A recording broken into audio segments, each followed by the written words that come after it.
Welcome back to my channel दोस्तों। और आज हम बात कर रहे हैं कि कुछ ऐसी बातों के बारे में जैसे स्टूडेंट्स के लिए कुछ एग्जाम को लेकर फियर होता है, तो उस फियर को कैसे आप दूर कर सकते हैं, इसके बारे में हम इस वीडियो में बात करेंगे।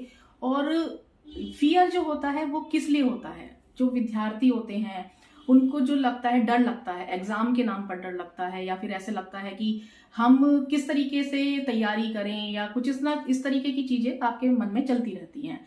तो आज हम ये ही टॉपिक ले रहे हैं कि आपको कैसे प्रिपरेशन करनी है अपने एग्जाम के लिए, और आप किस तरीके से अपना जो फियर है उसको आप दूर कर सकते हैं।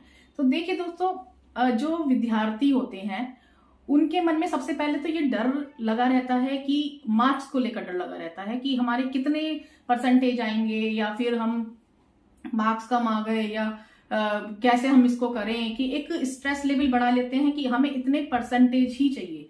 तो देखिए, आप ये मत सोचिए कि इस तरीके से यदि आप लेके चलते हैं कि इतने परसेंटेज ही चाहिए तो उसमें आपका स्ट्रेस लेवल बढ़ता है।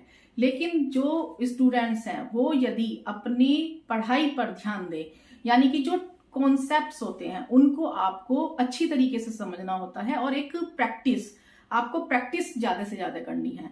तो आपको जो जहां पर लगता है कि जो आपके समझ में नहीं आ रहा है, या फिर जो कोई टॉपिक है जिसको आप लगता है कि बार बार करने पर भी आपको समझ में नहीं आ रहा है, तो अपने जो टीचर्स हैं या फिर आप अपना आप भी अपने जो सेल्फ में आप देखें कि उसको किस तरीके से हैंडल कर सकते हैं। तो आपको पता होता है कि किस तरीके से आपको करना है। देखिए, जैसे स्टूडेंट्स हैं, आपको लगता है कोई सब्जेक्ट है, न्यूमेरिकल पार्ट्स हैं, तो न्यूमेरिकल पार्ट्स वगैरह जैसे होते हैं तो उसमें आप अधिक से अधिक प्रैक्टिस करें। जितना आप प्रैक्टिस करेंगे आपके कॉन्सेप्ट क्लियर होंगे। तो न्यूमेरिकल पार्ट के लिए आपको उनको प्रैक्टिकली आपको करके देखना होगा, तो टाइम निकालें आप।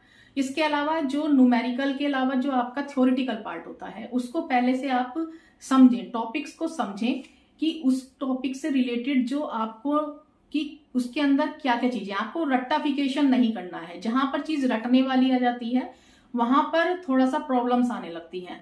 तो यदि आप जो स्टूडेंट्स हैं इस चीज को सोच लें कि रटना नहीं है, पहले उसको समझना है। अच्छी तरीके से आप उस चीज को समझिए, और फिर उसके बाद आप उसको लिख के प्रैक्टिस कीजिए। 2 या 3 बार आप उसको लिखिए। आपने एक क्वेश्चन किया, उस क्वेश्चन को आपने समझा पहले कि उसका आंसर क्या है, और उस क्वेश्चन में क्या कह रहे हैं, क्या पूछ रहे हैं, और फिर उसके बाद आप उसका आंसर भी देखिए कि उसके आंसर में क्या कहा जा रहा है।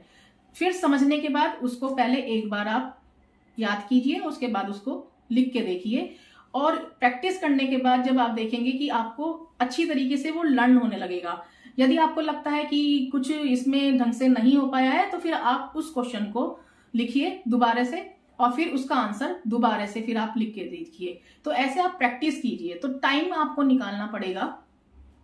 जितना टाइम आप अच्छी तरीके से करेंगे, अपने जो ये जो समय होगा, अभी जो ये जो समय चल रहा है, इसमें आप अभी से भी तैयारी करना शुरू कर दें तो काफी अच्छा रहेगा। जो आपके चीजें समझ में नहीं आ रही, जो टॉपिक्स आपको लगते हैं कि सही तरीके से मुझे समझ में नहीं आ रहे, या ये मेरे वीक टॉपिक्स है जिनको कहीं ना कहीं परेशानी रह सकती है, तो आपको वो प्रैक्टिस करने हैं, उनको कॉन्सेप्ट को क्लियर कीजिए।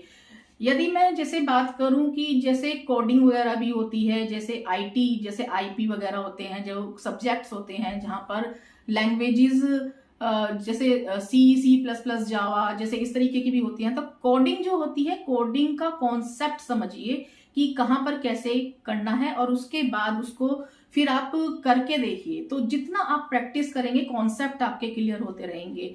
यदि आप रट्टाफिकेशन करेंगे तो उससे कॉन्सेप्ट क्लियर नहीं हो पाते हैं। कुछ बच्चे होते हैं कि जो रट के आसानी से कर लेते हैं, लेकिन कुछ बच्चे ऐसे होते हैं जो रटते नहीं हैं, लेकिन उन्हें अच्छी तरीके से समझ लीजिए आप, कॉन्सेप्ट आपके अच्छी तरीके से क्लियर हो जाएंगे, और फिर आप उसको प्रैक्टिस कीजिए।